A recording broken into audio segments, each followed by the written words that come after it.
새해가 궁금한 이야기 풍문으로 들어오시죠. 오늘은 새해부터 문제가 된 폭력과 갑질에 대해서 심도 있는 이야기를 나눠볼까 합니다. 네, 그리고 스타들의 일거수일투족을 따라가는 파파라치에 대해서도 살펴보겠습니다. 오늘의 풍문으로 들으시죠. 큰 파장을 일으킨 연예계 갑질 폭로, 기획사 폭행 사건을 알아봅니다. 직원 폭행 갑질로 공분을 산 M그룹 대표, 엽기 갑질 행각을 벌인 회장의 두 얼굴, 톱 아이돌 커플의 탄생, 엑소카이와 블랙핑크 제니, 열애설 이후 불거진 사생활 침해 논란을 짚어봅니다. 때 아닌 사진 공개로 곤욕을 치른 스타들, 완판을 부르는 스타들의 공항 패션, 그 뒤엔 파파라치가 있습니다. 파파라치의 모든 것, 풍문으로 들었슈에서 지금 공개합니다. 갑질은 연예계뿐 아니라 사회 전반적으로 난무하고 있는데요. 올해도 직장 내 갑질이 사회적 이슈로 떠올랐습니다. 그러니까요. 2019년 새해 초부터 대한민국을 들썩하게 만든 갑질 사건이 있었죠. 네, 지난해 12월 28일이죠. M그룹의 송명민 대표가요, 주먹으로 직원을 폭행하는 영상이 공개가 됐는데요. 또다시 기업 대표가 직원을 때리는 영상이 공개됐습니다. 잊혀질 권리라는 책으로 유명한 송명빈 마커그룹 대표인데요. 이 회사의 직원인 양모 씨는 상습 폭행을 당했고 상습 공갈, 또 근로기준법 위반 등의 혐의로 송 대표를 고소했습니다. 네. 근데 이 폭로가 더욱 놀라웠던 것은요. 이 송영빈 대표가요. 아마 다들 한 번씩 들어보셨을 거예요. 잊혀질 권리라는 개념 있죠. 네. 인터넷에서 한참 유행했었잖아요. 예. 이게 굉장히 획기적이기도 하면서 뭔가 주체적인 뭐 사람들한테 좀 약간 굉장히 뭔가 가슴에 뭐 혹 와닿는 그런 단어였는데 이 개념의 중요성을 앞장서온 디지털 분야의 권위자였기 때문에 더욱 충격을 줬습니다. 그래요. 예. 제가 한 신문사에서 밝힌 영상을 보니까 그 비명을 지르고 겁에 질려있는 피해자를 막 구타하면서 욕을 계속 하시더라고요. 이 유전자는 인간을 태어나죠. 이 애비와 인간은 살해 협박과 함께 심신미약 감경을 준비하는 듯한 발언도 서슴지 않습니다. 내가 너를 살인을 하더라도 나는 징역을 오래 안 살아. 정신과 치료를 받았어요. 업무 결과가 마음에 들지 않을 때마다 가혹행위가 이어졌습니다. 나와 터져서 너 말하지 마. 흉기를 이용해 신체에 위협을 가하겠다는 말은 수시로 반복됐습니다.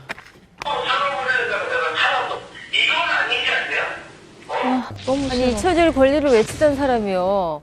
정말 피해자가 정말 잊을 수 없는 저런 폭행을 하고 폭언을 하고 이게 말이 됩니까? 영원히 상처를 잊을 수가 없을 것 같은데요, 이 피해자는? 근데 피해자는 뭐 이불킥이 아니라 정말 하이킥을 하고 싶을 것 같은데 네. 그런데 이게 폭행이 처음이 아니고 이게 상습적이라는 데가 더 문제이네요. 네네. 뭐 이게 피해자의 주장에 따르면 이렇습니다. 일단 2016년 초부터 작년 여름까지 쇠파이프, 강목, 구두 주걱 등으로 상습 폭행을 당했다고 밝혔고요. 자신의 지시를 따르지 않는다는 이유로 아침부터 저녁까지 하루 종일 맞은 적도 있다라고 얘기를 합니다. 그리고 또 월급 절반 이상을 상습 갈취를 당했다라는 이런 얘기를 하셨는데 일단 뭐 제가 조금 알아보니까 이 송 대표 같은 경우는 이 폭행 등 혐의로 전과 7범이 있는 사람이에요. 그렇습니다. 일단 송 대표는 피해자를 상대로 살해 위협까지 서슴지 않았는데 이 내용이 너무 끔찍해서 내가 지금 청부살인 고민하고 있다. 자르는데 1억도 안 든다. 그리고 그 뒤에 말이 너무 끔찍해요. 너의 어머니, 여동생이랑 너 죽이려면 한 5억이면 충분해. 이미 업자들 다 고용해놨어. 언제든 출동할 수 있어. 라고 협박을 했습니다. 너무 심하지 않나요? 아니, 이렇게 죽이겠다고 이렇게 대놓고 이렇게 잔인하게 이렇게 협박을 하면은 무서워서 회사도 못 갈 것 같은데요. 그러니까요. 네. 피해자가 심경을 밝혔는데요. 저는 정말 같은 직장인으로서 너무 마음이 아팠던 게 이 피해자는 송 대표가 자기를 위해서 때렸다고 생각을 했던 거예요.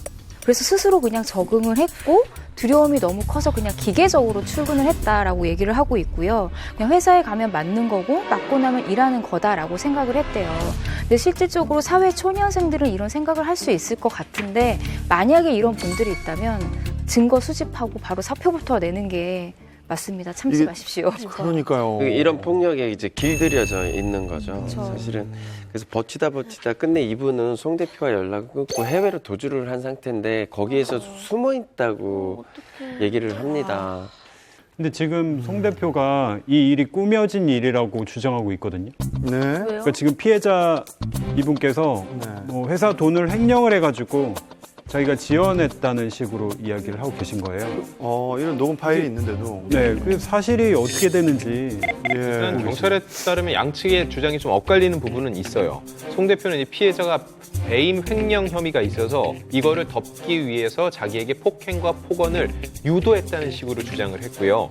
근데 또 녹음 파일까지도 조작했을 가능성에 대해서도 주장을 하고 있습니다.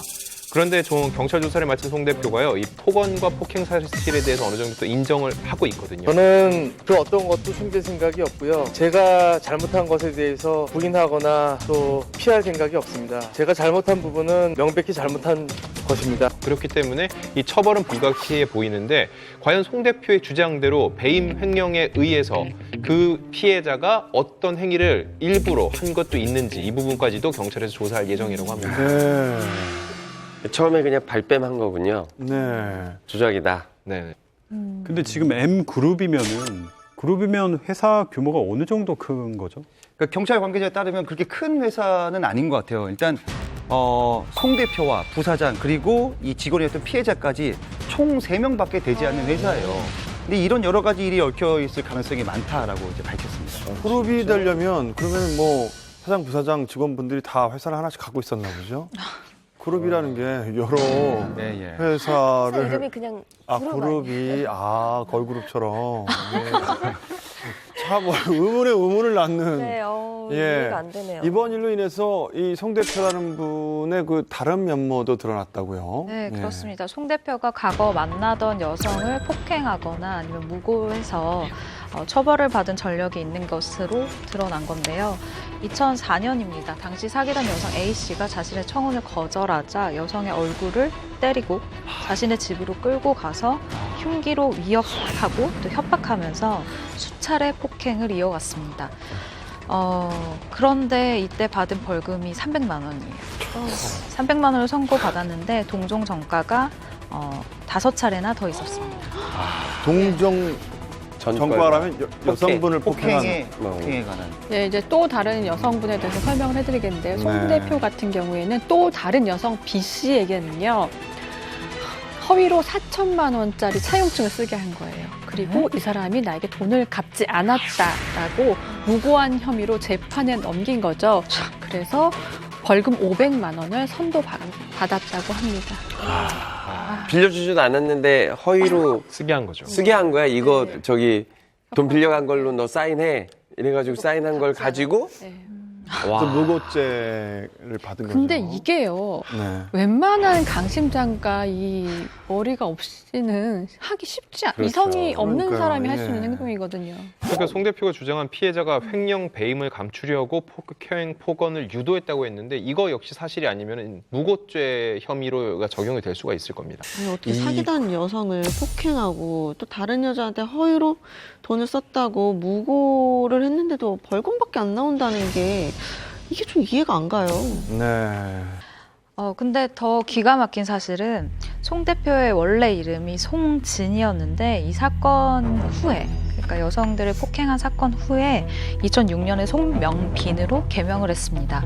그래서 일각에서는 뭐 그들의 주장이지만 정과를 감추기 위해서 개명을 한 것이 아니냐라는 이야기까지 나오고 있어요. 그 큰아이 이름을 제가 바꿨거든요.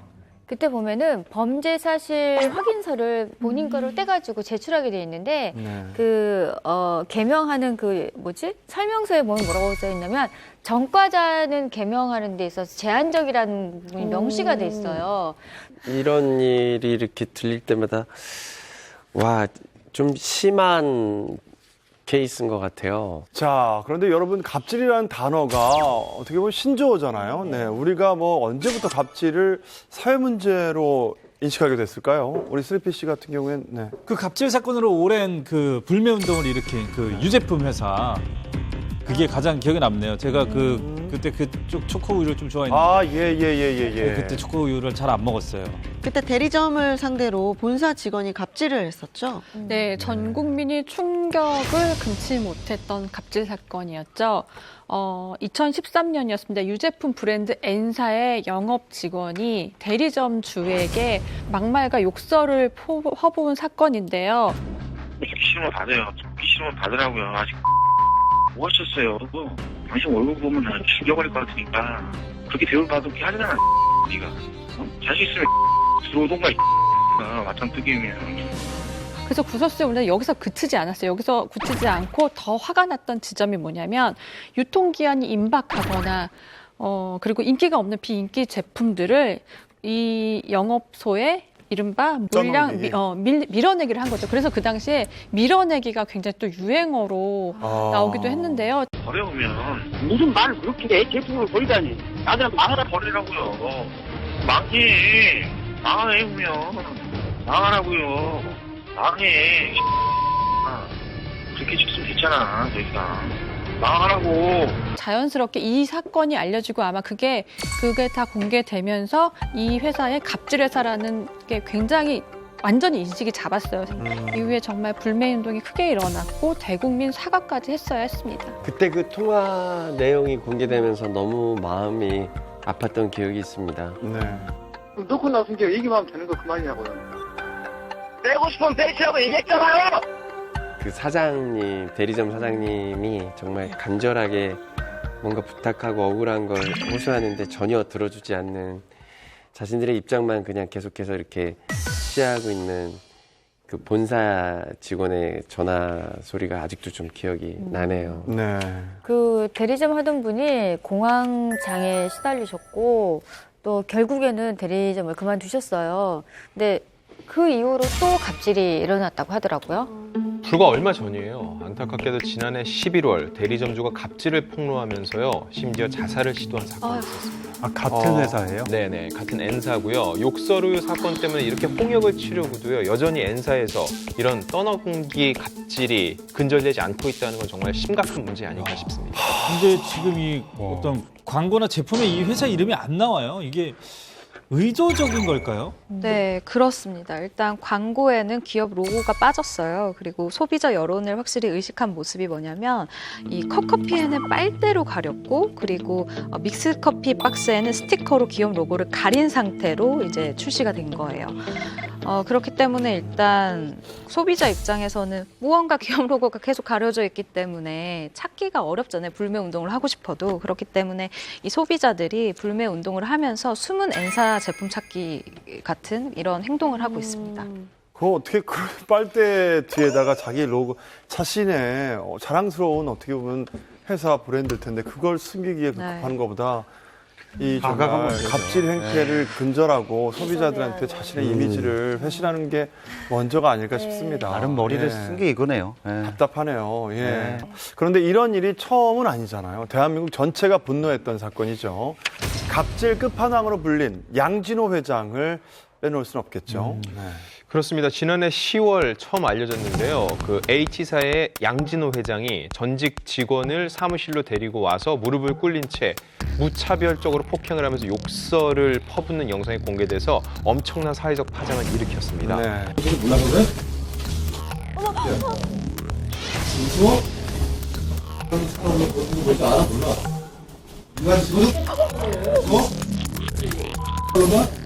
반대편으로 오래 또 살레브 뚝방 사과에 진정성 있게 물 줄 알아.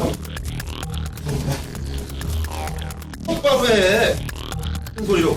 감사합니다. 주위의 직원들은 너무 아무도 쳐다보지 않는다. 그러니까 그때 저게- 이렇게 소리가 탁 나도록 때렸잖아요. 우리도 모르게 움찔하잖아요. 근데 그 주변에 있는 직원들은 뭐 너무나 평온하게 모니터를 쳐다보고 있다는 게 더 소름이죠. 그게 제일 무섭죠. 네.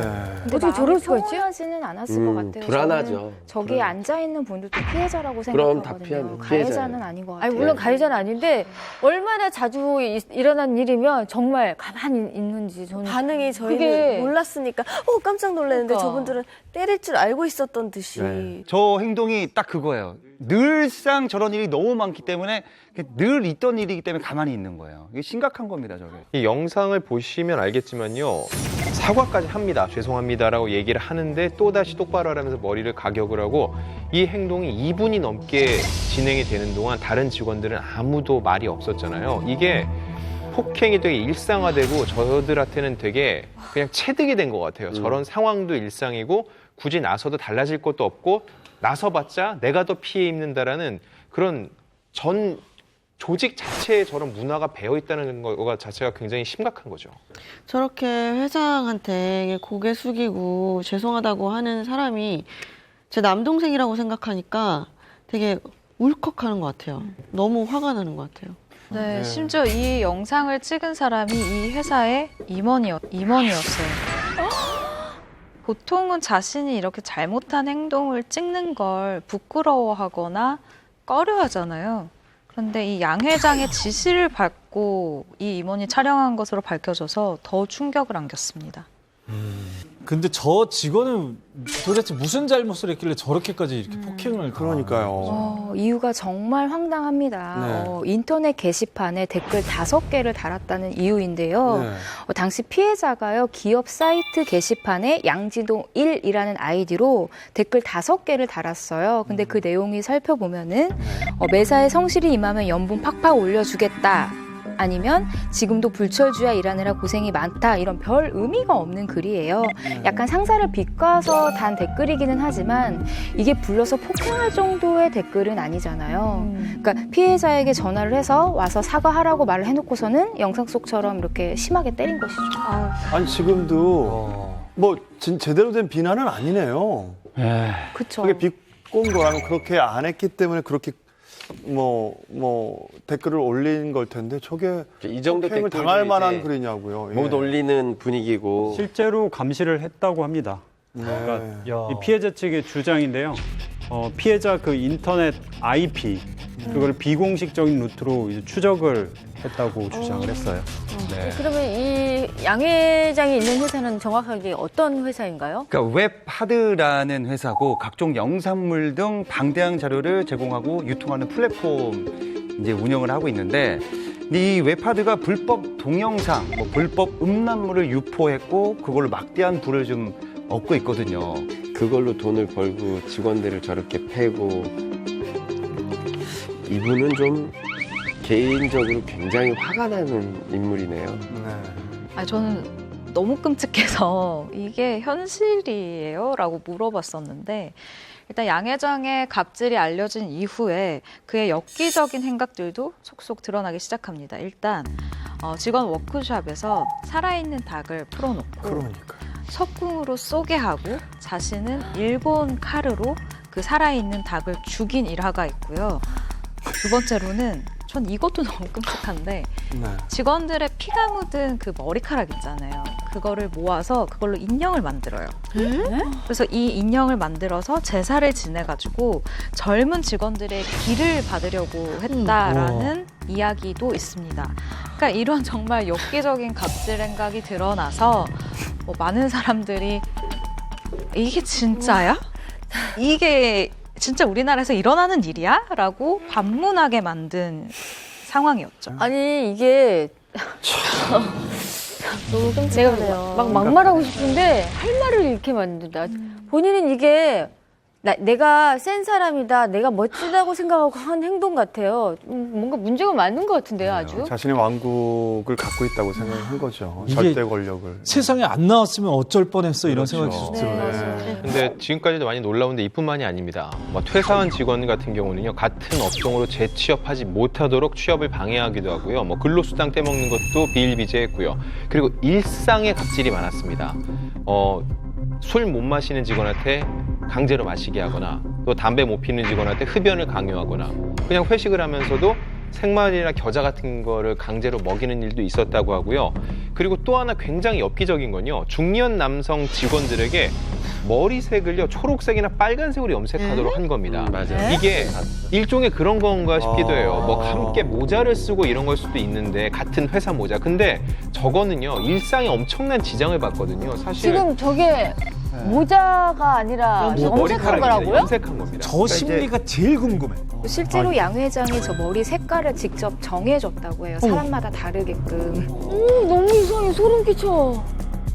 우리 풍문단처럼 분노하는 국민들의 마음이 모여서 양진호 방지법이 마련이 돼서 국회를 통과했다고요? 네, 국회는 지난해 12월 27일이죠. 일명 양진호 방지법이라는 근로기준법 그리고 산업재해보상보험법의 일부 개정 법률안을 통과시켰습니다. 네, 그런데 근로기준법 개정안에는 직장 내 괴롭힘에 대한 이제 구체적인 정의가 들어갔고 이와 함께 이를 금지한다라는 내용이 들어가서 노동자들을 보호할 이런 법적인 장치가 마련되는 것이기 때문에 아주 재질이 나쁘고 아주 분노를 일으킨 사건이지만 적어도 이런 법률안이 통과가 됐다라는 의미를 우리끼리는 좀 찾아야 될 것 같아요. 그래요. 하루빨리 이게 시행이 돼서 이런 이상한 범죄자들이 네. 처벌을 정확하게 받을 수 있었으면 좋겠습니다. 네.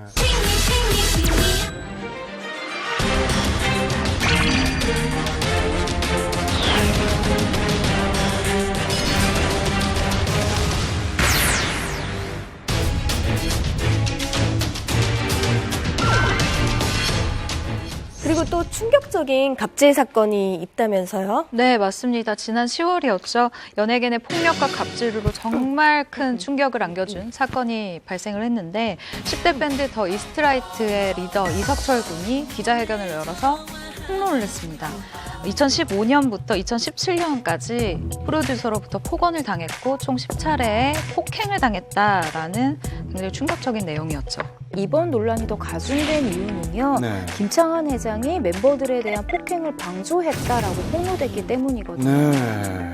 김창완 씨는 우리 시대부터 최고의 프로듀서. 네, 그렇죠. 그렇죠. 예, 김건모 네네. 선배 그리고 뭐 박미경 선배, 뭐 클론 뭐 이렇게 거의 대한민국 대표적인 가수들은 이 김창완 씨의 프로듀싱을 받았던 분들이 정말 많고요. 그렇죠. 예. 정말 90년대 내노라라는 그런 가수분들은 다 이분을 거쳐갔군요. 네, 이제 김창완 프로듀서가 이제 앨범 만들면 기본 100만 장은 팔린다라는 얘기가 있거든요. 그리고 특히 이제 김건모 3집 같은 경우는 이제 국내 앨범 중에 가장 많이 팔린 앨범으로 기네스북에 오를 정도로 김창완 프로듀서는 뭐 대단한 프로듀서 능력을 가지고 있는 사람이었죠.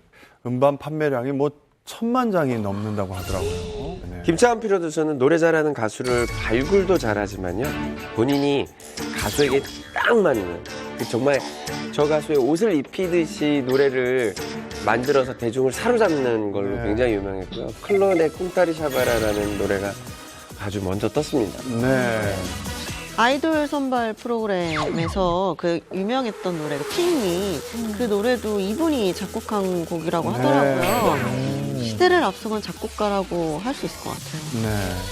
하지만 우리가 여기서 주목해야 될 점이 있는데요. 이렇게 성공을 하셨고 가요계의 큰 어르신인데 소속 가수의 이런 폭행 사건에 관련이 있다는 거죠. 저희 더 이스트라이트 멤버들은 2015년, 17년까지 약 4년 가까이 미디어라인 엔터테인먼트 PD님으로부터 지하 연습실, 녹음실, 스튜디오, 옥상 등에서 야구복 마냥 몽둥이 철제 복걸레자루 등을 엎드려 뻗쳐 당한 상태로 엉덩이를 여러 차례 상습적으로 맞았고 집에 가서 부모님께 알리면 죽인다는 협박도 상습적으로 받았습니다. 기자회견의 주장대로라면 정말 충격적인데요. 이게 요즘에도 이런 폭행이 이루어질 수 있다는 게 아니, 사람을 야구방망이나 대걸레로 때린다는 게 말이 안 되잖아요.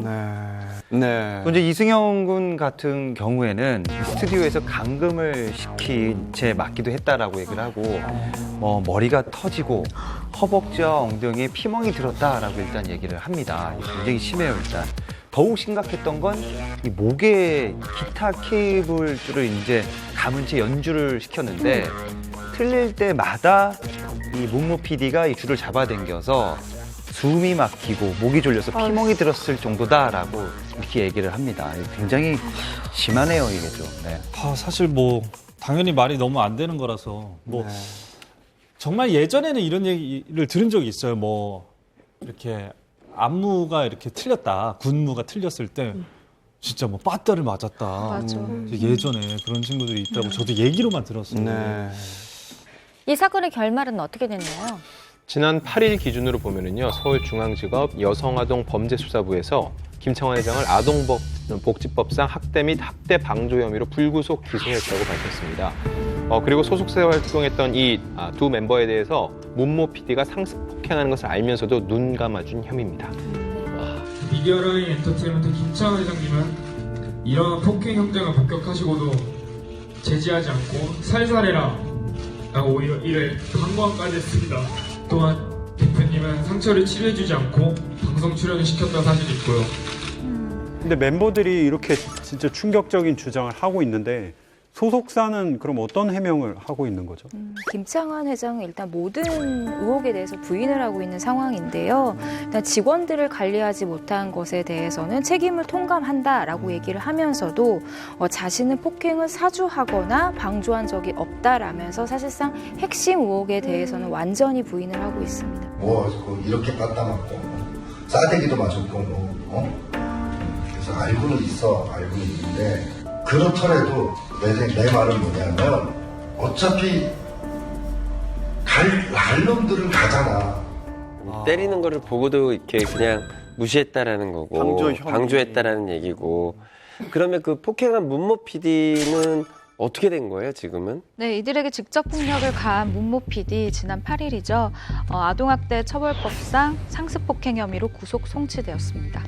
자, 이렇게 이석철 형제와 소속사가 대립할 때 다른 멤버들은 어떤 입장이었나요? 참 이 부분이 좀 석연치 않은데요. 이스트라이트가 총 6명으로 구성이 되어 있거든요. 근데 입장이 좀 다릅니다. 그중에서 정사강, 이은성이라는 두 멤버는요. 지난 10월에 이석철 군이 이제 기자회견을 여는 것을 자기들은 알지 못했다고 밝히면서 우리의 리더로서 고발한다니까 배신감이 들었다. 우리는 선택권도 없이 해체됐다고 호소해서 이석철 군과는 좀 다른 양상의 입장을 보였습니다. 네. 전체를 대변하는 게 아니었군요. 네, 그리고 이 두 명의 멤버가 굉장히 중요한 이야기를 하는데요.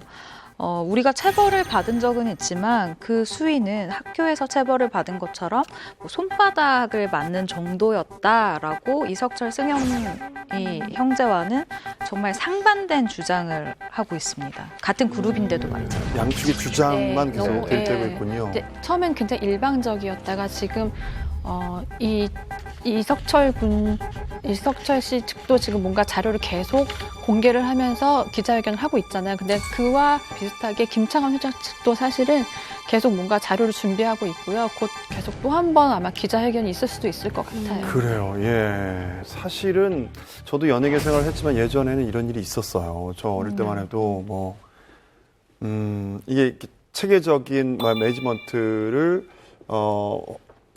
공부하신 분들이나 그걸 업으로 생각하시는 분이 아니라 다른 쪽에서 오신 분들이 이런 말도 안 되는 일을 저질렀었는데 지금은 시대가 완전히 다른 시대인데 이거는 고속감이지 않나요? 꼭 이렇게 연예계뿐만 아니라 저도 이제 무용과를 나왔잖아요. 네. 예체능에서는 우리가 몸으로 같이 작업을 뛴다는 의미로 항상 뭔가 일사불란함을 이렇게 약간 요구하면서 저런 체불적인 거에 그냥 당연하게 생각했던 것 같아요. 맞아요. 되게 당연하게. 사회 전반에 걸쳐서 어느 분야든 예전에는 이런 문화들이 그냥 다들 참고 그냥 거쳐야 되는 어떤 통과 의례 같은 생각으로 사람들이 생각을 했기 때문에 참고 넘어갔지만 이제 이런 것들에 대해서 심각성을 다들 알고 있고 변화하자라는 운동을 벌인 게 지금 몇 년째거든요. 네, 갑질의 시초 N사만큼 새해부터 부지런하게 갑질을 부린 항공사 오너가 있다고 합니다. 이 사건은요, A항공사 한태근 사장의 갑질이 논란이 됐는데요.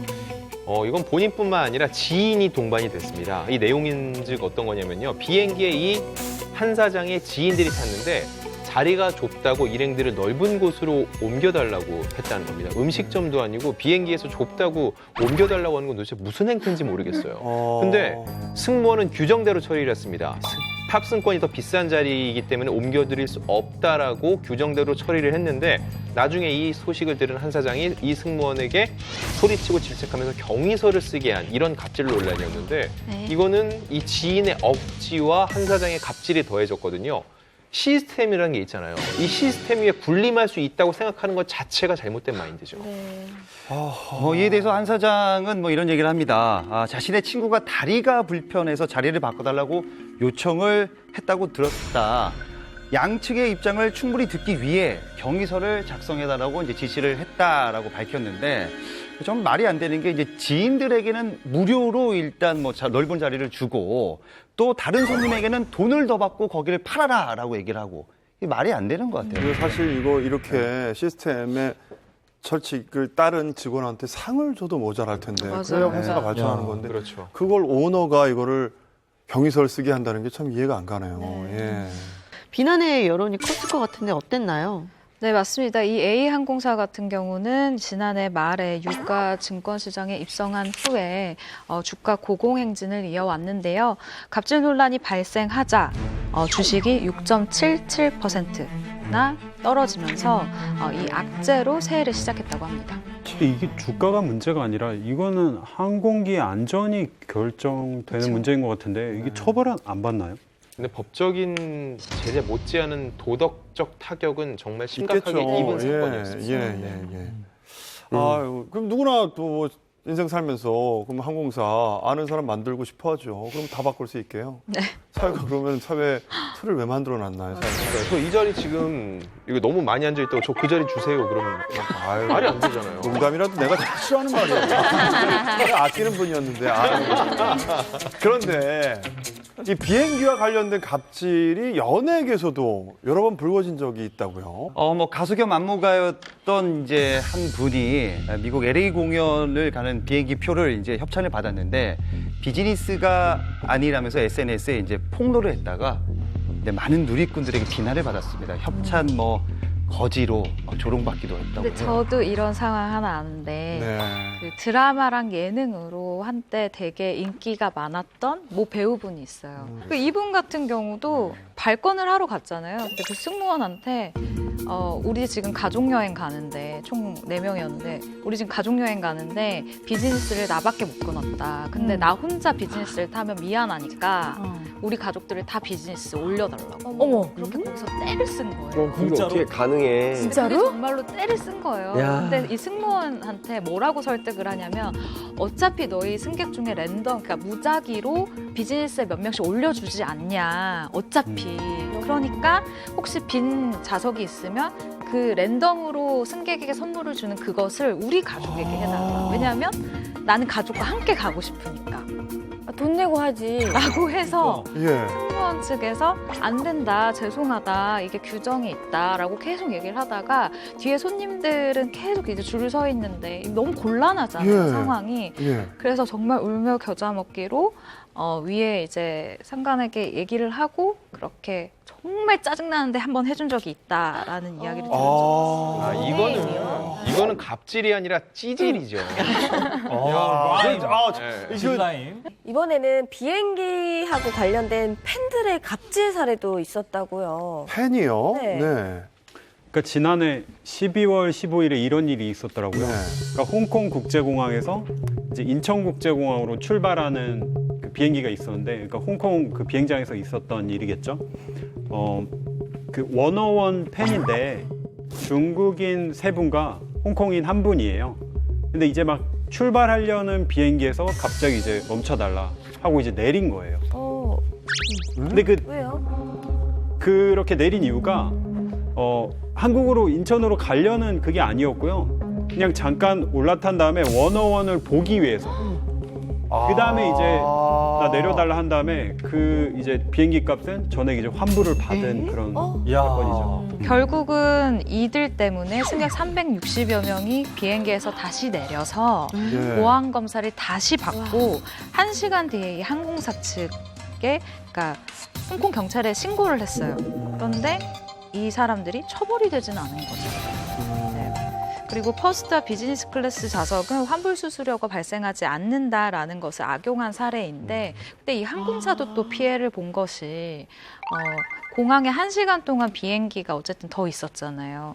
그러니까 이 이용료를 또 거액의 이용료를 또 내야 하는 거예요. 항공사 측에서. 본인이 좋아하는 연예인을 보고 싶은 마음 충분히 알겠는데 앞으로 이런 일은 팬들 스스로가 좀 자제를 해줬으면 좋겠습니다. 얼마 전에는 연예계에서도 대형 기획사와 강남 미용실 사이에 이런 일이 일어나서 아직 소송 중인데요. 어떻게 된 일이죠? 네, 한 달 전입니다. 강남에서 미용실을 운영하는 강모 씨가 유명 기획사 7곳에서 미용 대금을 받지 못했다라고 주장하면서 민사소송을 제기를 했는데요. 2013년부터 2016년까지 받지 못한 비용이 무려 40억 원이라고 이야기를 했습니다. 40억 원이요? 네, 40억이요. 이게 큰 액수인데 어떻게 정산받지 못할 수가 있을까요? 네, 일단 강모 씨의 주장에 따르면요, 기획사들의 미용 대금 갑질 문제가 하루 이틀 문제가 아니라고 주장을 하고 있어요. 일반적으로 연예인들이 이제 미용실에 갈 때 50% 이상 할인을 받는데 미용실이 그거를 허락하는 것은 서로 상부상조하기 위해서라는 거죠. 그러니까 홍보 효과가 있으니까요.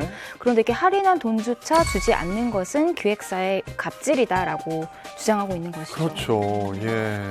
그러면 그 연예 기획사들은 어떻게 뭐라고 입장을 발표했나요?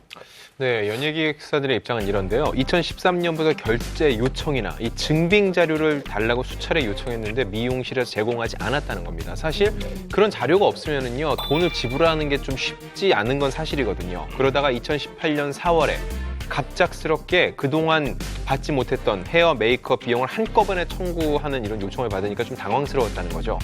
거기에 또 이제 이 강모 씨가 이런 일이 외부에 알려지면은 담당 아티스트들에게 흠집이 나니 돈을 달라고 조금은 협박성 얘기까지 했다고 해서 더욱 논란이 불거졌습니다. 근데 물건을 사고 팔면은 영수증을 뭐 세금 때문에라도 꼭 발행을 해야 되는데 왜 영수증을 발행을 안 했으며, 그리고 영수증 설령 발행을 안 했다도 돈을 왜 안 준 건지 이해가 잘 안 되네요. 회사 입장에서 그 영수증 처리가 돼야지 돈을 이제 지불할 수 있는 근거가 생기는 거잖아요. 그러고 이게 한두 군데면 모르겠는데 7군데라고 그랬잖아요. 7군데에서 동시다발적으로 같이 이 얘기를 한다고 할 때는 분명히 영수증 이 발행 부분에 있어서 허점이 좀 있지 않았나 싶습니다. 네, 이제 뭐 처음에는 기획사들은 일단 뭐 비용 처리를 해주지 않았다, 이건 사실 무근이다라고 얘기를 합니다. 그 이후로 이제 말이 바뀌는데요. 이렇게 바뀝니다. 미지급한 비용이 있는 건 맞다. 하지만 미지급 거래 대금의 청구서와 증빙서류를 달라라고 입장을 밝힙니다. 양측의 입장이 지금 굉장히 팽팽히 이제 대립한 가운데 일단 법무적으로 일단 처리가 진행될 예정이라고 합니다.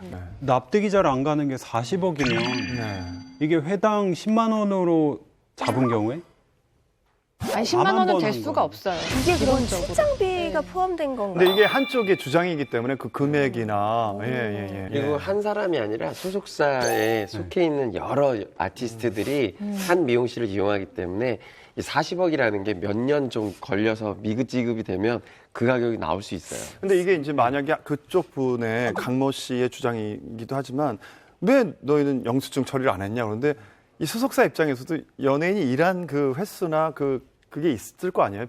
그때는 꼭 헤어 메이크업을 받았으면 그쪽에서도 자료가 어느 정도 있을 텐데 그러면 뭐 서로 이렇게 추산해서 이게 합의점을 이룰 수 있을 텐데 이렇게 법정 소송까지 갔다는 게 흔치 않은 예죠. 연예계에서는. 저희 회사는 연기자가 저 하나인데요. 저희는 헤어에 대한 돈이 들어가지 않습니다. 논란이 생길 수가 없네요. 없습니다. 죄송한데 지금 가르마가 약간 흐트러진 것 같은데요. 아, 그래요? 예. 근데 사실은 그 홍석천 씨도 주위에서 많이 보셨죠? 이게 많죠. 메이크업이나 헤어 같은 경우에 협찬을 하는 경우가 있는데 사실 이거 전액을 안 내고 이렇게 그 협찬을 받는 경우는 거의 없지 않습니까? 거의 없죠. 사실은 예를 들어서 진짜 탑 클래스 연예인들은 뭐 협찬이 줄 서 있을 수도 있어요. 오시기만 해도 홍보가 되니까. 그렇죠. 그런데 또 그 미용실 자체도 굉장히 유명한 미용실이기 때문에 사실은 뭐 전액을 협찬해 주는 거는 거의 극히 예외적인 거고요. 근데 탑클래스도 돈을 다 내죠. 50%가 최대죠. 그 이상은 없어요. 네, 왜냐하면 이거는 사람의 노동력이 들어가는 거잖아요. 네. 왜냐면 내가 미용실 주인이라 하더라도 내 밑에 스태프들까지 나는 안 받을 수 있는데 스태프들의 그런 비용을 안 주는 거거든요. 근데 이건 약간 조금 전 이상하다고 좀 생각을 해요. 일단 그리고 미지급 약간 그 개념 있는 연예인들은 그 협찬해준다고 해도 아닙니다. 고생하신 분들이 있기 때문에 하면서 본인들이 자발적으로 내는 경우가 굉장히 있습니다. 근데 사실 저 같은 경우에도 헤어나 메이크업을 받으면 매달 정산이 그렇죠, 들어가거든요. 정산이 그 헤어샵하고 박하나 씨 같은 경우는 어떻게 하세요? 저희가 드라마 촬영이나 그럴 때 출장 없이 메이크업을 받고 헤어 메이크업을 받고 올 경우만 안 받고 만약에 그날 출장이 필요하면 그 출장비를 20 안팎으로 그 한 사람 친구한테 뭐 메이크업 나오면 그 친구한테 그 정도 내고 헤어 그래서 하루에 출장비가 어마어마하고 이게 또 12시가 넘어가면 또 추가 요금이 돼요. 이틀로 넘어가요. 네, 이틀로 넘어가요. 선생님은 되고. 그리고 그래서 저희 메이크업 원장님은 비용을 촬영 때는 안 받지만 뭐 포스터, 화보, 뭐 광고 이런 거에는 충분히 그거에 맞는 금액을 드리고 해서 항상 저한테 하나가 광고를 많이 찍었으면 좋겠다고. 아 그래야? 네. 예. 네. 그래야 돈을 걷어들일 수 있으니까. 예. 연예인분들 이렇게 머리하고 그러면은 얼마 받아요? 다 케이스 바이 케이스 다른 편인데요. 무료부터 한 10까지 되지 않나요? 소영 씨 같은 경우에 실례로 사무실이 없었던 경우가 있기 때문에 어느 정도 그러면 그 비용이 드나요? 할인이 만약에 뭐 시술이 들어간다면 이제 할인이 되죠. 네, 이제 뭐 100% 전체 이제 뭐 협찬은 아니고요. 네. 네. 사실 근데 신부 화장 같은 경우에 한 번 받으면 뭐 50만 원에서 뭐 100만 원, 많게는 뭐 원장님이 하면 뭐 200만 원 200만 원 받기도 하고 그러잖아요. 예. 예, 그럼 연예인 메이크업도 그 정도로 예상을 해도 될까요? 더 해요?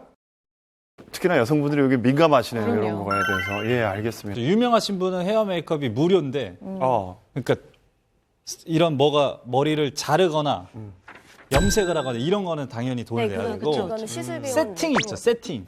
머리 세팅이랑 메이크업이 유명하신 분들은 무료래요.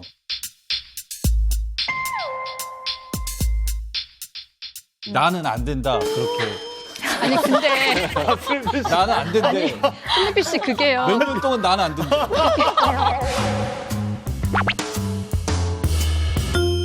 네. 풍문단 분들도 갑질을 당했던 적이 있으신가요? 네.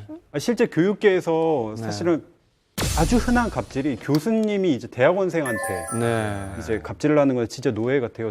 제가 이제 졸업한 학교에서도 무슨 일이 있었냐면요. 교수님이 저기 옆에 교수는 뭐 자기가 가진 책이나 이거를 다 스캔해서 보관하더라 하면서 대학원생한테 스캔을 시켰는데 몇 장을 시켰냐면 8만 장을 시켰어요. 만장? 네. 8만 장. 8만 장. 8만 대장경도 아니고 이거. 그래서 이거를 대장경 뭐 사업이라는 식으로 그렇게 얘기를 실제로 대학원생 사이에 있었어요. 가장 충격적이었던 거는 아마 아실 수도 있는데 그 인분 교수라고 있어요. 기억나요. 네. 맞아. 대학원생은 일종의 자기 회사에다가 그 직원으로 넣은 거예요. 그다음에 일을 시키는데 그냥 일을 시키는 게 아니라 감금을 해요. 감금을 한 다음에 거기서 폭행을 하고 뭐 야구방망이로 때리고 뭐 앉았다 일어났다를 1000번씩 시키고 그리고 왜 그랬는지 저도 모르겠는데 그 호신용 스프레이 있잖아요. 그런 걸 막 얼굴 이런 데다 뿌리고 그래가지고 화상 입고 가장 충격적이었던 거는 이제 인분을 먹인 거예요. 맞아요. 대학원생한테. 그러니까 지금 이 21세기 있을 수가 없는 일이 그것도 가장 모범적이라고 하는 그 교육계 배우신 분께서 했다는 일이 진짜 충격적입니다. 참 이럴 때마다 정말 인간이 못된 인간들이 너무 많네요. 갑질과 폭력 사건이 연이어 발생하면서 국민적으로 공분을 사고 있는데요. 이런 갑질이 끊이지 않는 이유는 뭘까요? 어떤 전문가가 말한 건데요. 네. 그 재벌 3세들이 의외로 피해 의식이 있대요. 그러니까 어떤 사람들이 접근을 했을 때 어떠한 그러니까 순수한 의도가 아닌 어떤 불순한 의도를 가지고 계산된 걸 가지고 이렇게 접근을 한다고 생각을 하는 경향이 있대요. 그러니까 보편적인 인간관계에 대한 신뢰성이 일반 사람들에 비해 떨어지는 것이죠. 근데 그렇다고 해서 갑질이 좀 합리화될 수는 없고 결국 특권 의식이 문제인 것 같아요. 그래서 그 특권 의식을 갖게끔 하는 그 뭐 부모들의 교육이나 이런 것들이 굉장히 다시 한번 생각을 해봐야 될 문제인 것 같고요. 갑질이 대물림이 되잖아요. 이것도 굉장히 큰 문제인 것 같습니다. 네. 죄의식이 전혀 없으니까. 네. 저는 이제 학생들을 매일 대하니까 보면은 그냥 이런 기사가 터질 때마다 그냥 제가 부끄러운 것 같아요. 그냥 이런 사회의 어떤 성인의 한 명으로서. 그래서 이런 갑질을 좀 없앨 수 있는 방법이 뭐가 있을까요? 대한민국의 직장이 어쩔 수 없이 피라미드 구조잖아요. 네. 사장 하나 있으면 이사 둘 있고 과장 넷 있고 평사원 8명 있고. 근데 이 구조는 때려 죽여도 안 바뀌어요. 사장이 8명이 되고 직원이 1명일 수는 없다고요. 네. 근데 그러면 어떻게 돼야 되냐 봤을 때 저는 읽었던 글 중에 그게 생각나요. 보스가 되지 말고 리더가 되라고요. 보스는 해라라고 얘기하고 리더는 하자라고 얘기하고 그리고 보스는 명령을 하고 리더는 대화를 한다는 거예요. 그래서 결과적으로 보스를 보면서 사람들은 두려움을 느끼고 리더를 보면서 존경심을 갖는다고 하는데 같이 똑같은 사장이라고 하더라도요. 똑같이 일을 하고 똑같이 앞에서 진두지휘하면서 보스가 아니라 리더가 되겠다는 생각을 해보면 어떨까 싶습니다. 맞습니다. 예. Only your walls happen to talk. They'd say you had a lot of selfish lovers. Get what they want, hit and run away. Not gonna lie, if I was your guy, I would never treat you like the others. If you wanna ride, I'ma take. 네, 이번에는 스타와는 절대 뗄 수 없는 존재. 파파라치에 대해서 이야기를 나눠볼까 합니다. 사실 뭐 예전에는 파파라치가 할리우드 스타들의 뭐 이야기다 그랬는데 우리나라도 파파라치가 굉장히 이슈가 되고 있죠. 맞아요. 네, 그렇습니다. 연예 전문지 D사에서는요, 2013년부터 이제 1월 1일 매년 이 톱스타 열애설을 이제 공개를 했는데 2019년 1월 1일에는 이 엑소의 카이와 그리고 블랙핑크의 제니가 공개가 됐습니다. 열애설. 네.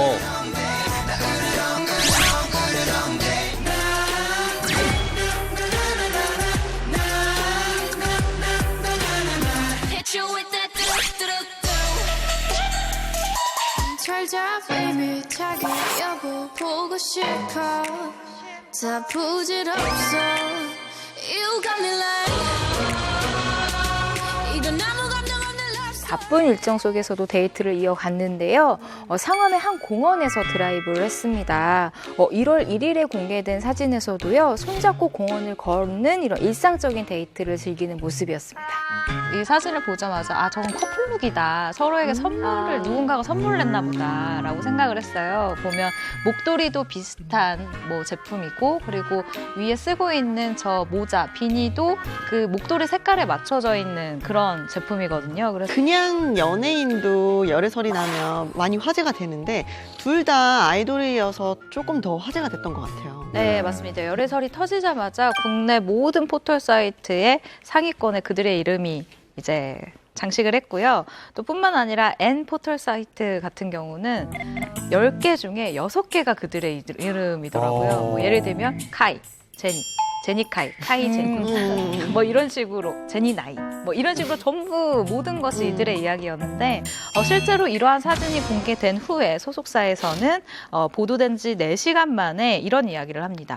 호감을 가지고 있는 사이다. 그러니까 긍정적인 이야기겠죠? 기사가 나왔을 때 굉장히 뜨끔했던 건 제니 측일 거예요. 제니의 그 솔로 데뷔곡이 솔로였단 말이에요. 나는 솔로라고 계속 외쳤는데 이게 만약에 활동 중간에 나왔으면 굉장히 애매했을 상황이거든요. 근데 다행스럽게도 이 솔로 활동을 끝내고 이제 커플 사진이 공개된 거죠. 그리고 예전에 한 방송에서 제니의 반려견 이름이 카이라는 것과 그 두 사람이 평소에 비슷한 패션 아이템을 즐겨 입는다는 네티즌들의 그 제보가 있어서 화제가 되기도 했었어요. 궁금한 게 지금까지 1월 1일에 어떤 열애설이 나왔는지 궁금합니다. 한번 매년. 해주세요. 그래서 개기자인 제가 준비를 해봤습니다. 네. 일단 2013년부터 시작을 했는데 2013년 1월 1일 지금은 부부가 됐어요. 비와 김태희 씨가 납니다. 2014년에는 이승기, 유나 그리고 2015년도에는 이정재, 임세령 씨 2016년도에는 EXID 한이와 JYJ 김준수 2018년도에는 GD와 이주연 그리고 이준, 정소미 그리고 2019년에는 카이와 제니 커플이 있었습니다. 네, 세다. 풍문다 많은 분들은 새해 열애설을 들었을 때 어떠셨어요? 네. 조금 무뎌지는 것 같아요. 그러니까 좀 더 더 기대하게 되는 건 맞는데 약간 더 자극적인. 자극적이라면 어느 정도로 얘기하시는 거죠? 위험한 사람? 예. 기대치가 좀 올라가게 되는 것 같아요, 매해. 연예인들도 유명인이라서 유명세라는 거를 내고 있잖아요. 근데 데이트도 마음대로 못할 만큼 대중의 알 권리가 중요한지에 대해서 한 번쯤 더 이야기를 나눠봐야 될 것 같아요. 네. 젊은 아이돌들이 이렇게 풋풋하게 예쁘게 또 데이트도 할 수 있는 건데 그걸 새해 벽두부터 대중이 다 알아야 되는지도. 또 하나는요, 팬들도 다 같은 팬이 아니에요. 그냥 지켜달라고 정말 간절히 바라는 팬들이 있는 반면 대포 카메라라는 엄청나게 긴 망원 렌즈를 들고 일거수일투족을 다 쫓고 집 앞에서 상시 대기하는 이들까지 있거든요. 이런 것까지 폭넓게 생각해서 그 연예인들의 사생활을 어떻게 보호해야 될지를 고민해 볼 필요가 있을 것 같습니다. 사실 파파라치가 하는 게 우리나라 안에서는 사랑이 주제잖아요. 네. 열애.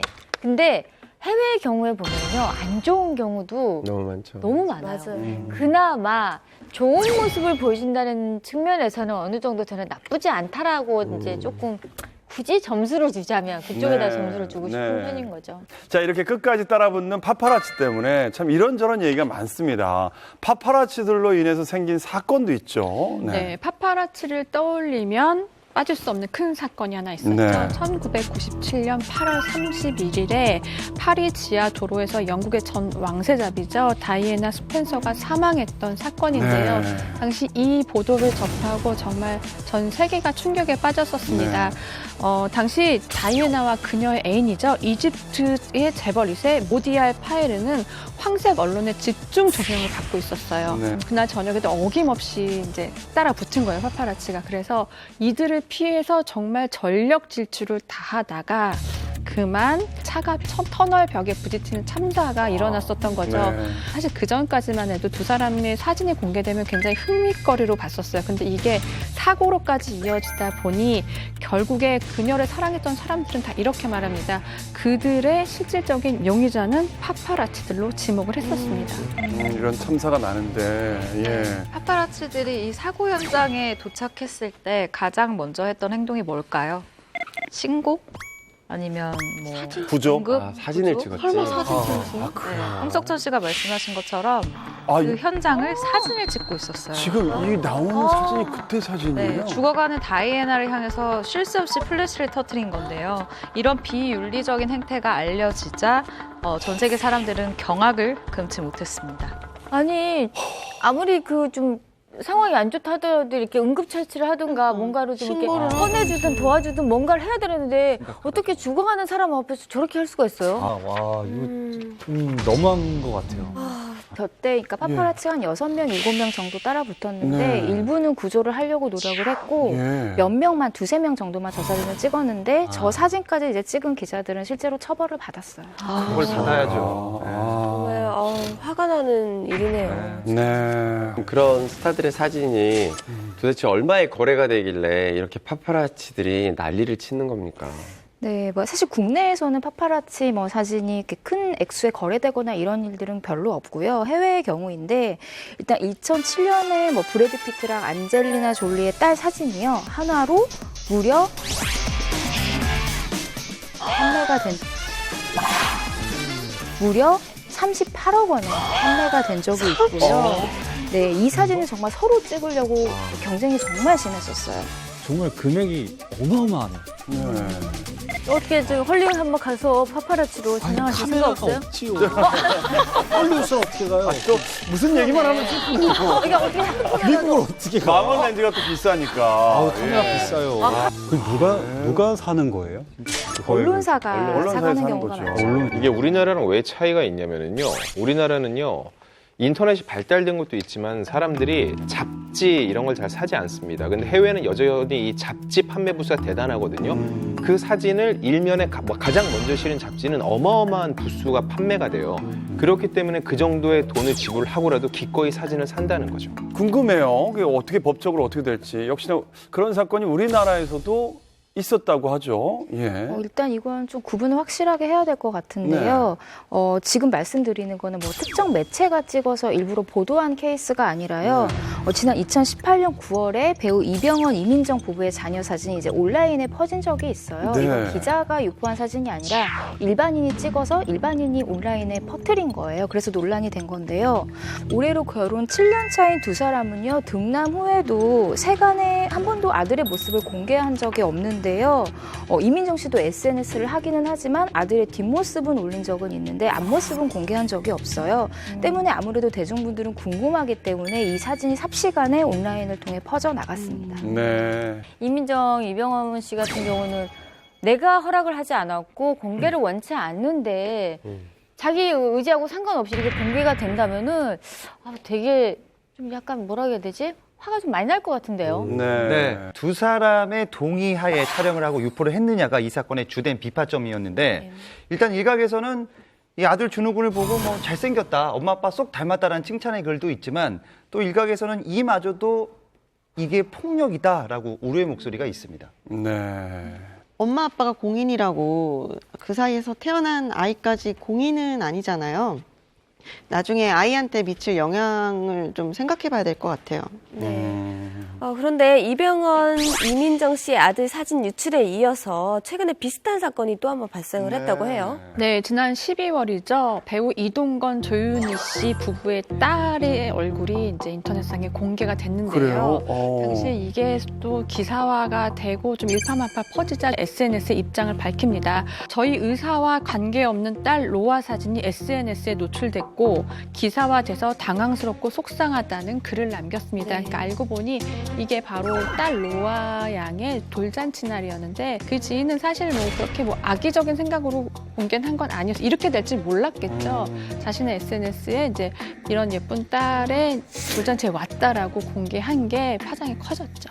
그렇군요. 네, 두 사람이 2017년 12월 등려했는데요. 그 후에도 사실 딸의 모습을 공개하는데 굉장히 소극적이었습니다. 이동건 씨가 본인의 팬카페에 올린 사진에서 살짝 드러나긴 하지만 전반적으로 아이의 모습을 직접적으로 공개한 적은 없었거든요. SNS를 통해서 이런 글을 올렸습니다. 로아의 사진이 더 이상 노출되지 않도록 도와달라.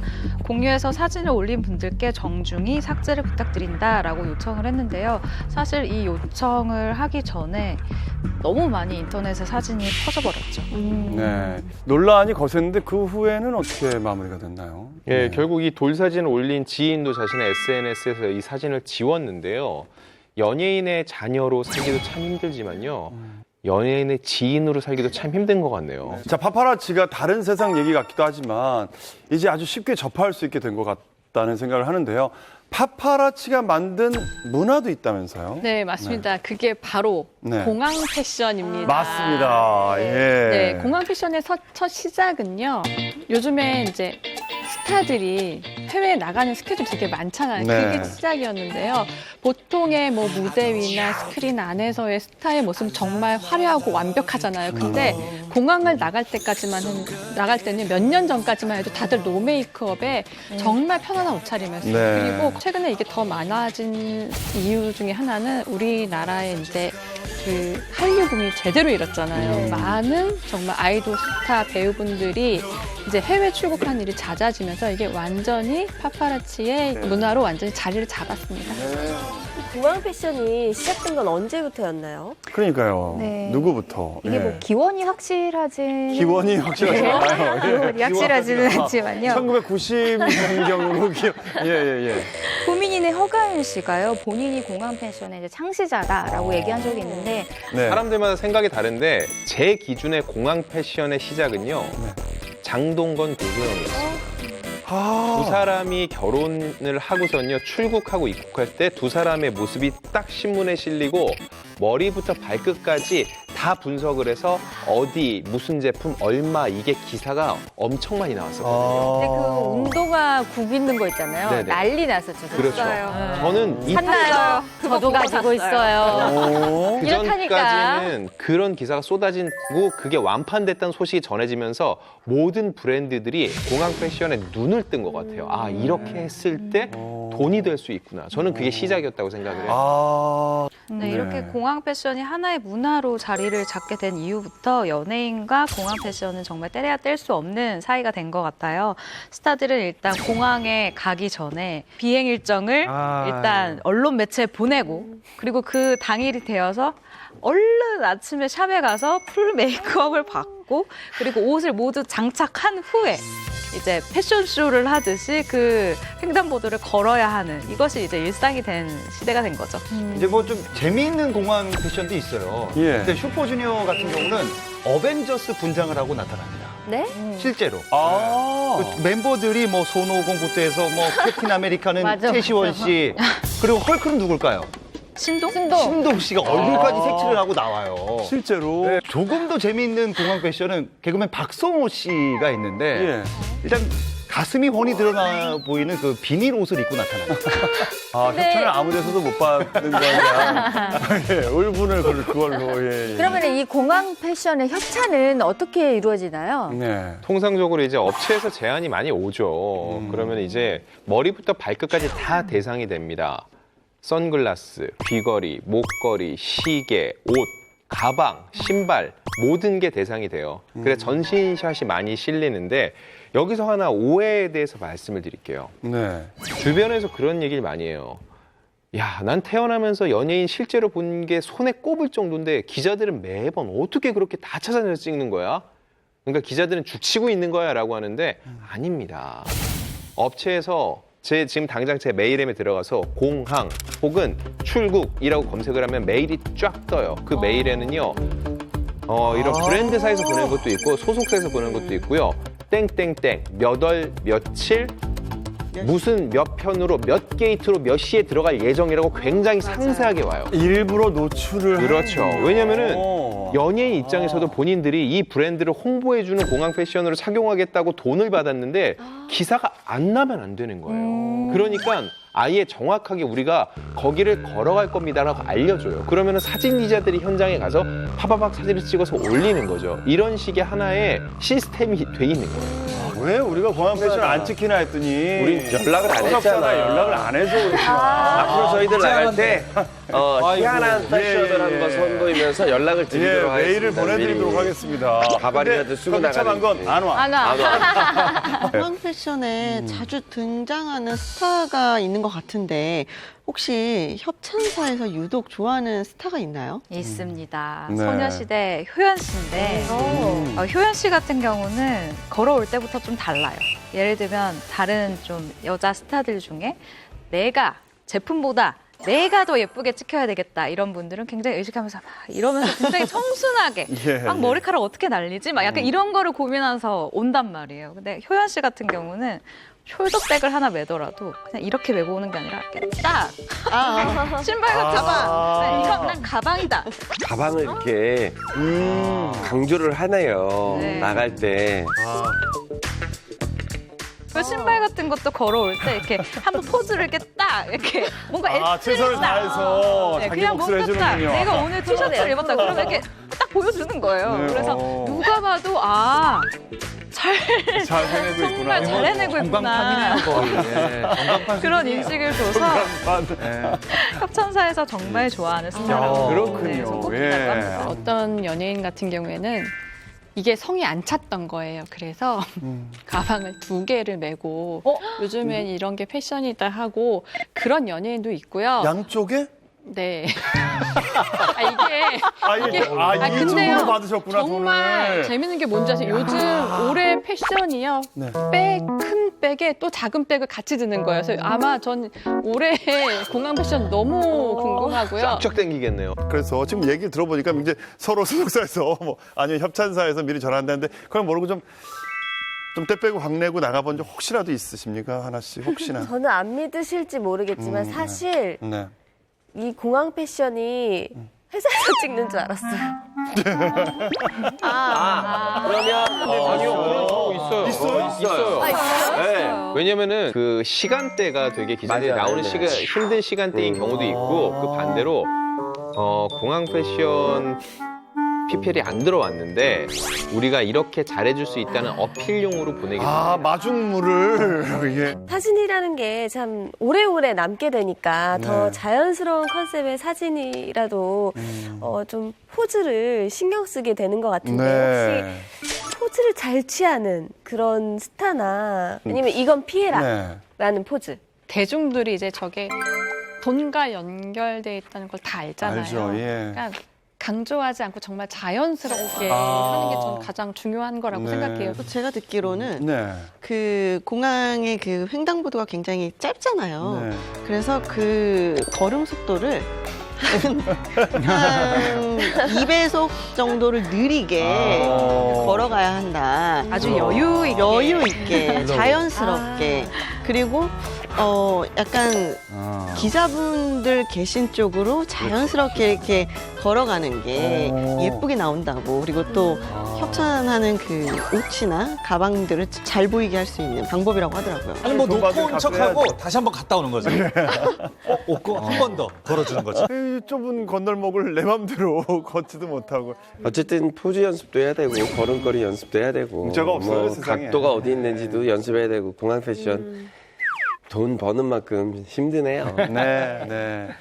자, 공항 패션이 이렇게 돈과 연결되다 보니까 협찬사와의 논란도 많이 일어났었던 것 같아요. 예. 그렇죠. 바로 에릭과 나에미 부부의 이야기인데요. 두 사람이 2017년에 결혼을 했는데 몰디브로 신혼여행을 가서 이제 돌아오는 일정에서 이제 문제가 생긴 건데요. 네. 이제 기자들은 당연히 이제 그들이 온다는 얘기를 듣고 보도 자료를 뿌리는 거니까 약속된 거잖아요. 그래서 찾아갔는데 B 게이트로 나오기로 했는데 C 게이트로 나간 거예요. 그래서 기자들이 헛걸음을 한 거예요. 예. 인천까지 갔는데 그래서 굉장히 논란이 된 적이 있었습니다. 게이트를 한번 나왔다가 다시 들어갔다가 절로 나오기가 애매해요. 들어갈 수가 없잖아요. 네. 한 번 나온 데를 어떻게 들어가요? 네. 이 진실이 뭐냐면은요. 일단 에릭 나에미 씨 측은요. 취재 장소에 대해서 전달받지 못했다는 건데요. 처음에 이 브랜드사의 이 브랜드 홍보사에서 알려줄 때는요. 이들의 입국 게이트가 아직 정해지지 않아서 현장에서 알려주겠다라고 해서 B 게이트를 알려줬는데 에릭 나에미 씨에겐 전달이 제대로 안 됐던 거예요. 안 됐겠죠. 근데 왜 C로 나왔냐 하니 주차장이 가까우니까 평소에 이용하는 게이트니까 그걸로 나갔는데 우리가 그걸 전달받았으면은 B로 굳이 안 나갈 이유가 없다라고 했는데 정말 설득력이 굉장히 있는 반론이었죠. 네, 일단 브랜드 측은요, 에릭과 나에미 부부에게는 아무런 잘못이 없다. 소속사에게 자기들이 정보를 정확히 주지 못했다라면서 본인들 탓을 하면서 이게 일단락이 됐어요. 정말 즐겁게 신혼여행을 마치고 딱 돌아왔는데 뭔가 그 찜찜한 기분이 들었을 것 같아요. 아유, 좀 안타깝네. 네. 파파라치를 대하는 스타들의 자세도 가지각색이라고 하는데요. 기억에 남는 파파라치를 대하는 스타들의 모습이 있나요? 네. 2014년에 벌어진 일인데요. 씨가 이제 개인 일정 때문에 인천공항으로 출국을 했는데 개인 일정 때문에 간 것인데 예정에도 없었던 기자들과 마주를 하게 되니까 이제 불쾌했나 봐요. 그래서 이분이 이제 손가락 욕설을 날렸어요.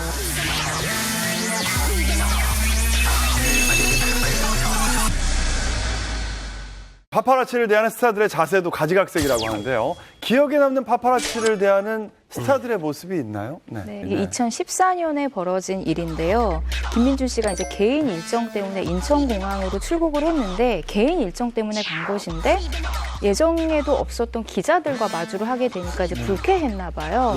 그래서 이분이 이제 손가락 욕설을 날렸어요. 그리고 실제로 육성으로도 욕설을 하셨습니다. 근데 이게 빼도 박도 못하게 영상으로 그게 찍혔기 때문에 증거로 남으면서 사진 기자들 사이에서 굉장히 이슈가 됐던 사건이에요.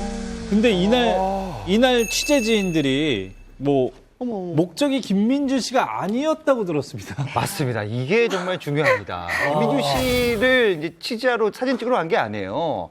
이제 그 당일 광주에서 열리는 이 K-팝 콘서트로 인해서 이 아이돌 스타들이 이제 출국을 앞두고 있었고 그것 때문에 팬들하고 취재진이 모였는데 김민준 씨가 갑자기 나타나서 이 행동을 하는 바람에 팬들하고 취재진이 굉장히 놀랐다는 후문입니다. 근데 나중에 사진 기자들이요 단체로 항의를 했어요. 그래서 김민준 씨가 사과를 공식적으로 했습니다.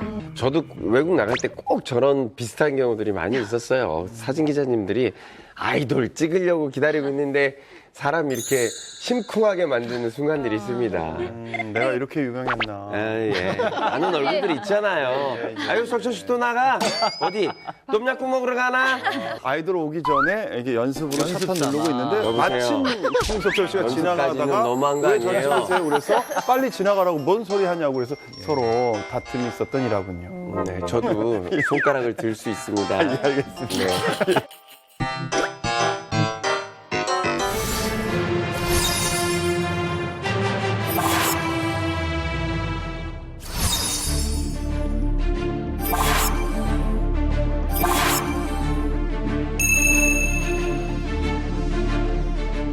풍문 기자단 분들은 파파라치를 자청해서라도 특종을 잡고 싶은 스타가 있나요? 저는 한 명 꼽자면 딱 한 명 있어요. 저 빼고. 예. 쓰리 빼고. 저 빼고, 저 빼고. 쓰리 빼고. 나훈아 씨. 나훈아 씨. 나훈아 씨. 왜냐고 물어보면요. 지금 이 반응이 답을 해줬어요. 아, 나훈아 씨. 궁금하지 않나요? 그분이 평소에 어떤 생활을 했지? 나훈아 씨는 대한민국 스타 중에서 기자를 가장 기피하는 분이시거든요. 심지어 본인 오랜만에 콘서트를 작년에 열면서도 프레스 오픈, 그 취재 자체를 아예 다 창구를 닫아 놓으셨던 분이에요. 그러니까 기자들이 그 티켓팅을 열렬하게 해가지고서는 겨우겨우 사갖고 들어가서 취재를 하고 했었는데 그런 분이 지금 또 공연 후에는 잠잠하시거든요. 도대체 뭘 하고 계시는지 너무너무 궁금합니다. 저는 이것도 참 궁금한데 네. 열심히 캐도 캤는데 먼지 하나 안 나오더라 하는 스타분이 혹시 있으신가요? 예. 원빈 씨요.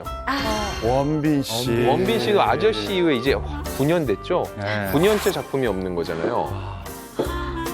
너무너무 궁금해서 원빈 씨는 취재를 많이 해봤는데 취재 자체가 불가했어요. 보통 주변 취재거든요. 그 사람에 대해서 알기 위해서는요. 작품 활동을 안 하니까 주변 취재가 불가하고 사생활도 알려준 게 거의 없고 주변에서 좀 평소에 친하다는 분이 알려주는 거는 집에서 게임 주로 해요라고 얘기했는데 그걸 제가 어떻게 취재합니까? 집에서 게임을 하시는데. 아이들을 알아내서 원빈 씨 캐릭터입니다. 그 사진을 찍어. 아, 이 부분은 좀 소문이 조금 나긴 하는데요. 그 행적이 이제 제 굉장히 미미해요. 미비하고 그냥 어디에 출몰하긴 한데 강남에 출몰해서 그러니까 밥을 먹고 가거나 사긴 사요. 보통 일반 사람들처럼. 출몰이라는 단어를 잘 안 하잖아요. 최종 보스가 출몰했습니다. 뭐 이런 거거든. 그 정도로 흔치 않게 나타난다. 이런 거. 그런 날은 사실 연락이 오긴 와요. 그렇다고 갈 수는 없잖아요. 가봐야 떠났을 테고. 그래도 원빈 씨가 광고주 행사에는 참여를 잘한대요. 맞아요. 광고 찍으셨잖아요, 커피 광고. 그 커피 광고 굉장히 장기간 하잖아요. 그래 연말에 관련 행사가 있으면 꼭 가서 이 광고 모델로서 자리를 빛내주고 그리고 또 굉장히 고가의 침대 광고죠. 그것도 하는데 그쪽에 이제 관련된 광고주 미팅 이런 데에도 적극적으로 참여를 하신다고 하거든요. 제가 그래서 느낀 거죠. 기자 때려치고 광고주를 해야지 원빈 씨를 만나는구나. 궁금한 게 있는데요. 네. 혹시 파파라치도 포기한 연예인이 있을까요? 네, 있습니다. 아, 예. 이승기 씨인데요. 아무래도 이승기 씨가 이미지가 좀 모범생이잖아요. 그리고 열애설도 거의 없었죠. 나중에 뭐 소녀시대 유나와 데이트하는 모습이 포착이 되면서 화제가 됐는데 드디어 이승기가 걸렸다 뭐 이런 얘기가 있었고요. 또 한 명 있어요. 바로 서현 씨인데요.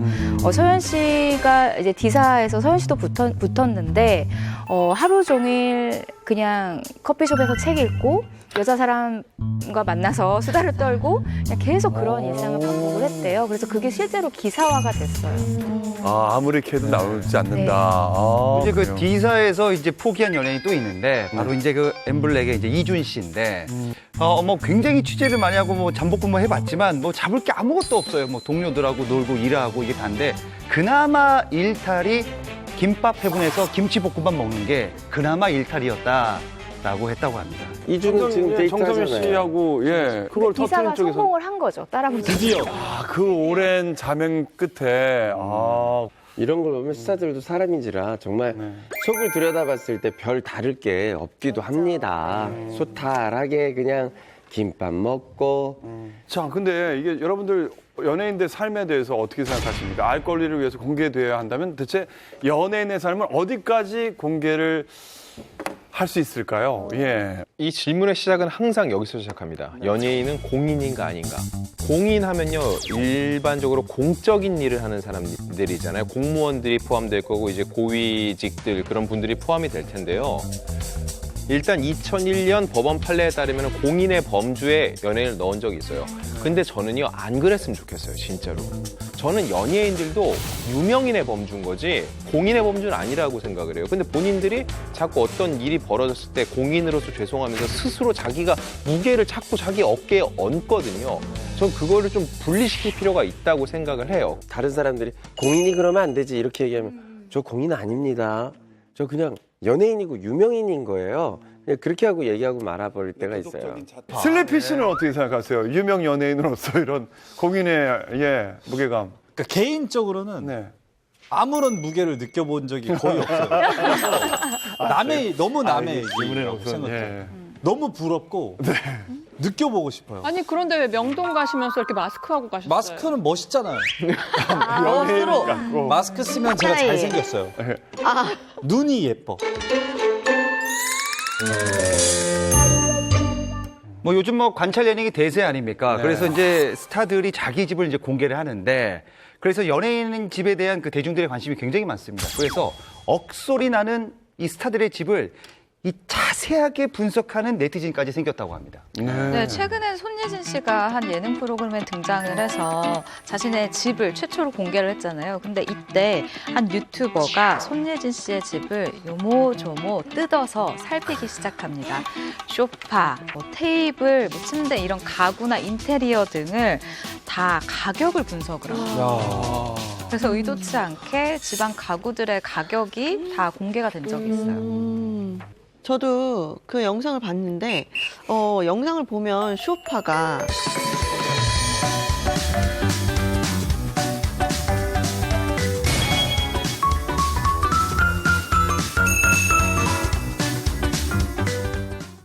네, 최근에 손예진 씨가 한 예능 프로그램에 등장을 해서 자신의 집을 최초로 공개를 했잖아요. 근데 이때 한 유튜버가 손예진 씨의 집을 요모조모 뜯어서 살피기 시작합니다.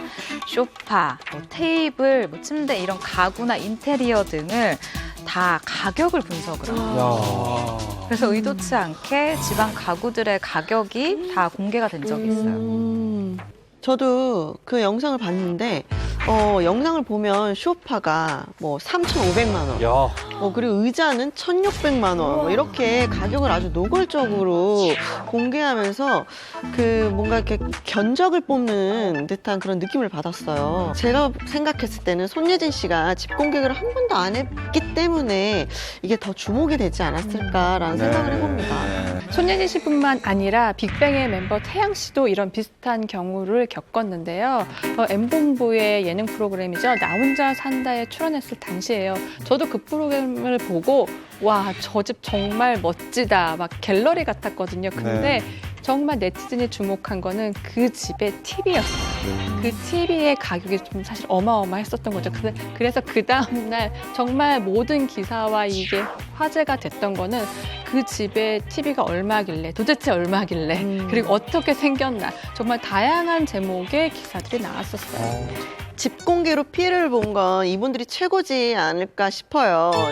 이효리, 이상순 부부도 방송에서 제주 집을 공개하고 나서 한참 동안 힘들어했다고 토론을 한 적이 있어요. 네, 2017년 제2사 방송이었죠. 효린의 민박을 통해서 두 사람의 이 거주지가 속속들이 공개가 됐는데요.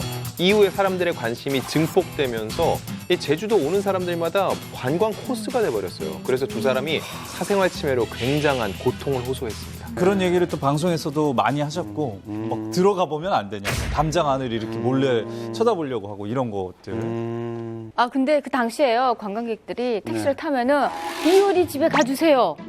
주소를 부르는 것도 아니고 그냥 너무 쉽게 그렇게 얘기하고 또 도착하잖아요. 그러면은 초인종을 계속 누르는 거예요. 근데 이게 낮에만 그러는 게 아니라 밤에도 누르고 새벽에도 누르고 아무 때나 너무했다. 수시로. 너무했어.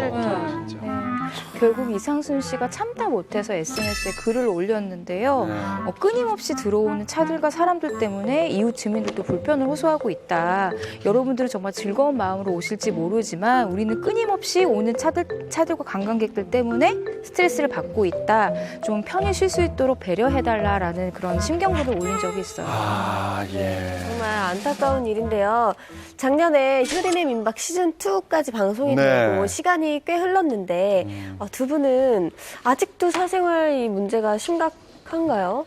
일단은 이사를 갔기 때문에 그리고 이사 간 곳의 위치라던가 이런 것은 뭐 특별히 알리지 않고 있어요. 네. 그렇기 때문에 이전보다는 훨씬 나아졌을 거라고 생각이 듭니다. 그리고 이렇게 심각한 사생활 문제로 방송사가 제주도 이효리 씨의 알려진 그 집을 샀어요. 그래서 이 제2사 측은 효린의 민박 시즌 1 이후에 이효리, 이상순 부부의 자택 위치가 노출되면서 사생활 침해 및 보안 이슈가 발생해서 실거주지로서의 기능에 문제가 생겼다라고 하면서 매입을 하게 된 이유에 대해서 밝히기도 했습니다. 근데 집이 굉장히 소중한 공간이잖아요. 게다가 저 제주도까지 내려가서 뭐 인테리어도 하고 막 거기에 추억도 되게 많을 텐데 그거를 팔고 이제 떠날 정도라고 하니까 정말 심각했었나 봐요. 맞아요. 네.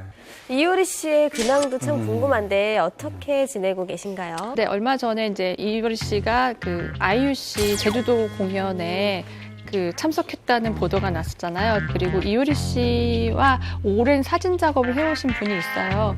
그분이 이제 자신의 SNS에 슈퍼스타 이효리 하는 사진 한 장 딱 올렸는데요. 이효리 씨만 무대 의상이고 나머지는 다 너무 평범한 모습이었는데도 굉장히 자연 속 그대로 제 편안하고 정말 이효리는 슈퍼스타 이효리가 맞구나라는 생각이 좀 들었어요. 팬들에게 이런 얘기를 하고 싶습니다. 밤하늘의 별이 아름다운 이유는 멀리 있기 때문에 아름다운 거예요. 어디서 검색을 했지? 황영지 기자, 황영지 기자, 멋진 말인데, 어디서 도용을 한 것 같긴 하네요. 일단 근데 연예인은 그 대중들의 관심을 먹고 사는 직업이잖아요. 그래서 노출이 조금 되는 것도 관심의 일부다라고 생각하면서 이제 살고는 있겠지만 그래도 이제 적정선을 팬과 연예인이 이렇게 좀 지켜주는 것이 바람직하지 않을까 생각을 해봅니다. 네. 오늘은 대한민국에 만연한 갑질과 파파라치로 인해 생긴 사건 사고에 대해서 이야기를 나눠봤습니다. 이기적인 생각을 내려놓고 서로 배려하는 마음으로 사람을 대한다면 갑질과 파파라치로 상처받은 마음이 조금이라도 좀 치유되지 않을까라는 생각이 들었습니다. 네.